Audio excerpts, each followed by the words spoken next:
What is going on in first ever video coming at you from JD's Nerdverse. My name is JD, and this is kind of an introduction video to my channel.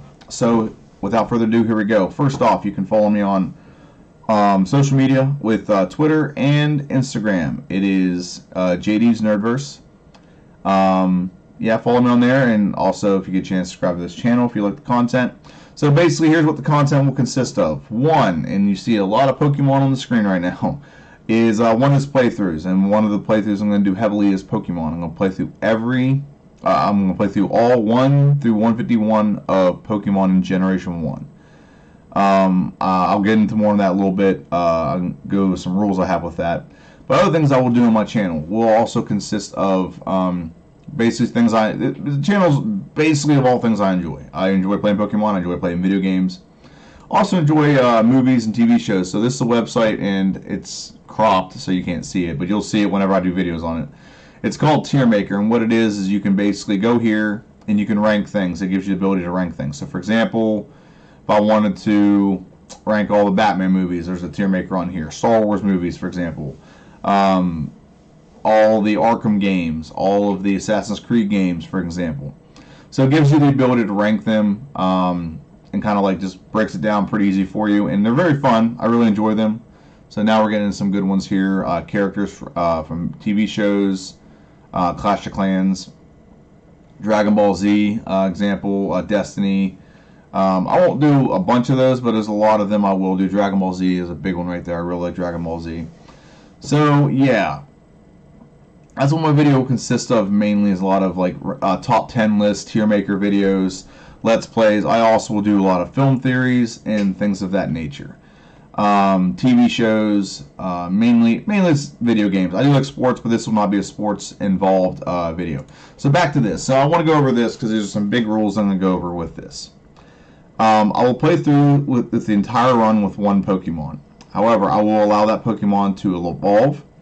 I'm also allowed to catch Pokemon to do HMs and out of battle features like dig, or obviously HMs and dig or teleport if need be.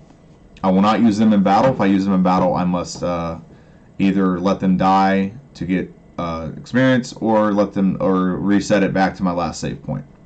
There are there's be a live clock that will run at all times. It is hold on, let me just click because it's got like a little thing around it. Okay, well, it's not gonna change. Okay. There are 2 times in which the clock will stop. One is Lieutenant Surge's gym, when I'm searching for the button. I've done that before, and I've been there for literally 10 minutes, and it should not affect, I don't think that something like that should affect how good or bad a Pokemon's run is. The second thing is, because of some Pokemon's typing, sometimes you have to go and you have to get a TM from the game corner, and you have to sell your coins. And in Gen 1, you couldn't sell 500 at one time. You had to sell 50 individually, repeatedly over and over and over and over and over again. So that is another time where the clock will stop. Those are only 2 instances where the clock will stop. And the reason why is I don't think it's fair to the Pokemon because they're typing, and the way that the moves are designed, that you can't get a move without going this route, and it should not affect your time. Some Pokemon will not have that disadvantage, so I don't think it should be a disadvantage. What I think it should be relied upon is how good or bad the Pokemon is itself. And if it's a move allotted to them, you shouldn't have to jump through 900 hoops to get it, to be honest, and take 10 to 20 real-time minutes onto the run just to get one move that the Pokemon has available to them, but you have to jump through a lot of hoops to get it. So those are 2 times the clock will stop. Like I said, I will let Pokemon evolve. There are 4 Pokemon you will not see in this run unless I do one individually for each one. Machamp, Golem, Gengar, and Alakazam. And the reason why is because you have to trade that Pokemon to another Game Boy or console, whatever you want to call it, to get them to evolve. Now, I might find along the way that there is actually a way to kind of manipulate the game and let that happen. So we'll see. But basically, this is a tournament to see who can play through Generation 1 the best. The best starters, for example, I'm going to take a stab at the best starter. It's going to be either Bulbasaur or Venusaur, or Blastoise or Venusaur. And I'm leaning more towards Blastoise. It just has better range. potentially. It could do well, but Venusaur has less overall attack, like moves it can learn, but the moves it can learn are pretty solid, and there's some things it can do that can win. But there's a big roadblock in the middle of this that Venusaur has to deal with that Blastoise does not. So yeah, that's the trade-off there. Venusaur has a really good early game.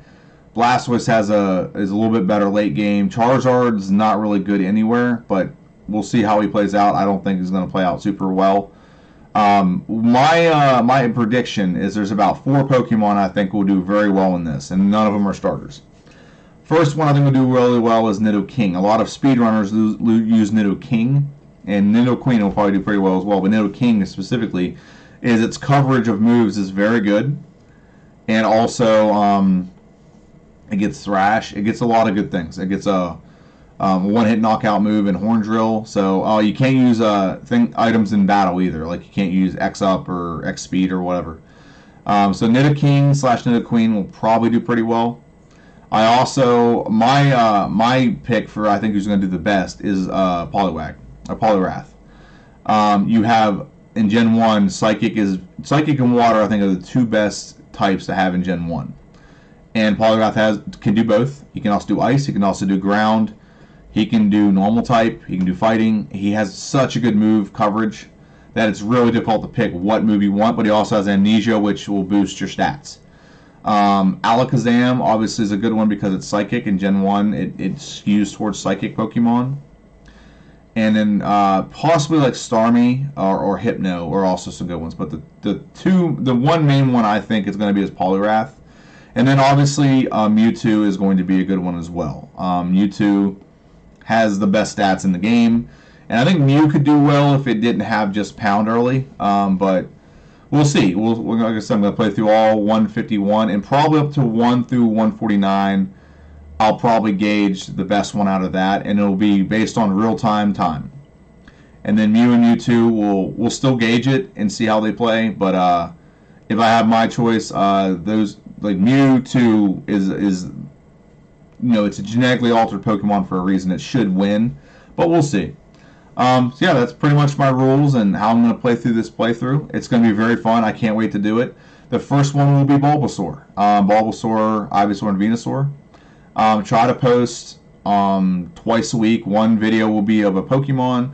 One video will be a tier maker. Maybe two tier makers a week. I may find 3 different types of videos, 1 Let's Play, 1 tier maker, and 1 something else. I haven't decided yet, but at the minimum, you'll get 2 a week.